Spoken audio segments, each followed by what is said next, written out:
মন্ত্রিত্ব থেকে সরানোর সুপারিশ রাজ্যপালের। ফের একবার রাজ্যপাল সংঘাত প্রকাশ্যে চলে এলো। দেখো, রাজ্যপাল সংঘাতে সম্ভবত সবচেয়ে বেনজির সিদ্ধান্ত নিলেন রাজ্যপাল বা আচার্য বলাই যেতে পারে। কারণ হচ্ছে গত রবিবার মালদার গৌরবঙ্গ বিশ্ববিদ্যালয়, সেখানে তৃণমূলপন্থী অধ্যাপক সংগঠন ওয়েবকুপার সম্মেলন ছিল এবং সেই সম্মেলনে ওয়েবকুপার সভাপতি হিসেবে ব্রাত্য বসু উপস্থিত ছিলেন এবং সেখানে কার্যত ভোট প্রচার ছিল। কারণ দুজন তৃণমূলের প্রার্থী, মালদার 2 লোকসভা নির্বাচনের তৃণমূলের প্রার্থী তারা উপস্থিত ছিলেন, সেখানকার অধ্যাপক সংগঠন উপস্থিত ছিলেন এবং সেখানে সেই ভোট প্রচার বিশ্ববিদ্যালয় কর্তৃপক্ষের অনুমতি নিয়েই হয়েছিল এবং সেই প্রসঙ্গেই একটা বিতর্কের সূত্রপাত, যার পরিণাম সেখানকার বিশ্ববিদ্যালয়ের গৌরবঙ্গ বিশ্ববিদ্যালয়ের উপাচার্যকে সরিয়ে দেন রাজ্যপাল এবং তাৎপর্যপূর্ণভাবে সেখান থেকেই সংঘাত পর্ব শুরু। যে রাজ্যপাল উপাচার্যকে সরিয়ে দিলেন, সেই উপাচার্যকে কয়েক ঘন্টার মধ্যে রাজ্যের উচ্চশিক্ষা দপ্তর কাজ চালিয়ে যেতে বলল এবং সেই উপাচার্য কাজ চালিয়ে যেতেও লাগলেন এবং রাজভবন থেকে বলা হলো রাজ্য সরকার যেটা করছে সেটা অগণতান্ত্রিক, রাজ্য সরকার যেটা করছে সেটা বেআইনি। রাজ্য সরকার পাল্টা বলল যে তারা যেটা করছে সেটা ঠিক, রাজ্যপাল যেটা করছে বা রাজভবন যেটা করছে সেটা হচ্ছে বেআইনি।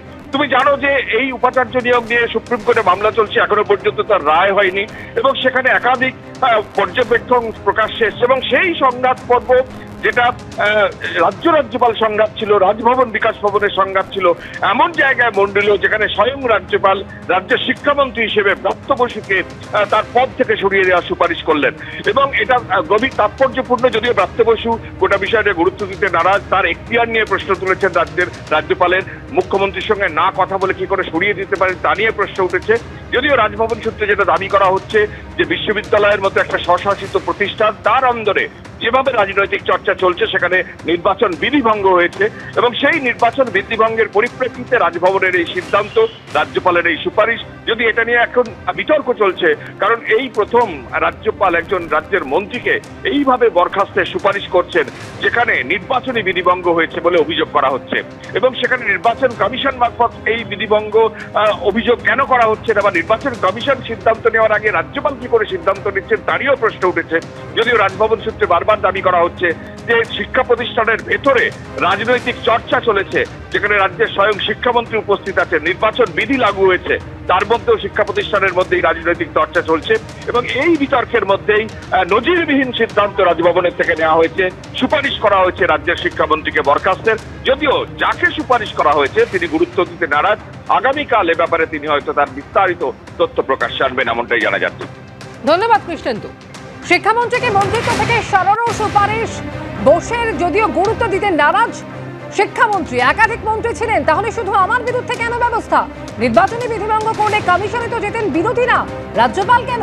কি ব্যবস্থা নেওয়া হবে সেটা তো নির্বাচন কমিশন ঠিক করবে। মুখ্যমন্ত্রীর কাছে না গিয়ে নির্বাচন কমিশনে কেন সুপারিশ করা হচ্ছে? সাংবিধানিক পদের অপব্যবহার, পাল্টা আক্রমণে শিক্ষামন্ত্রী। কথা বলবো আরো এক প্রতিনিধি রুমা পাল এই মুহূর্তে টেলিফোন লাইনে রয়েছেন আমাদের সঙ্গে। রুমা, একাধিক বিশ্ববিদ্যালয়ের উপাচার্য নিয়োগ হোক বা অন্য কোনো ইস্যু, আমরা দেখেছি একাধিক ইস্যুতে এর আগে রাজ্যপাল সংঘাত প্রকাশ্যে এসেছে, কিন্তু এবার তো তা একেবারে নাটকীয় মোড় নিল।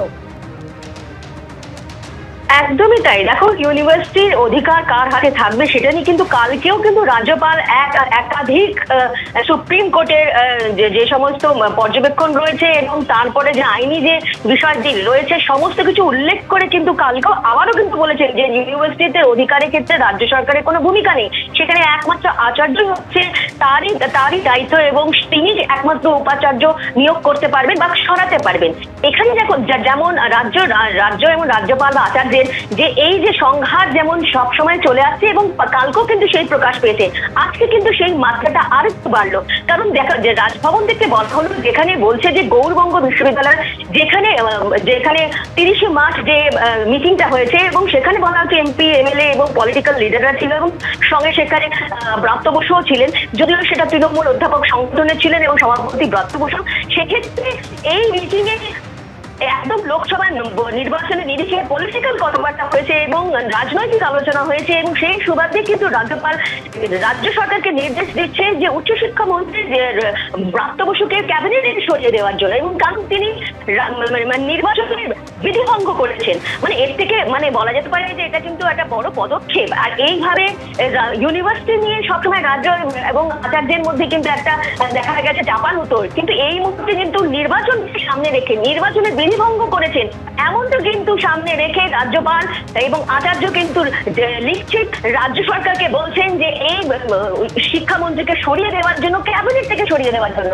এটা কিন্তু খুবই গুরুত্বপূর্ণ এবং তাৎপর্যপূর্ণ।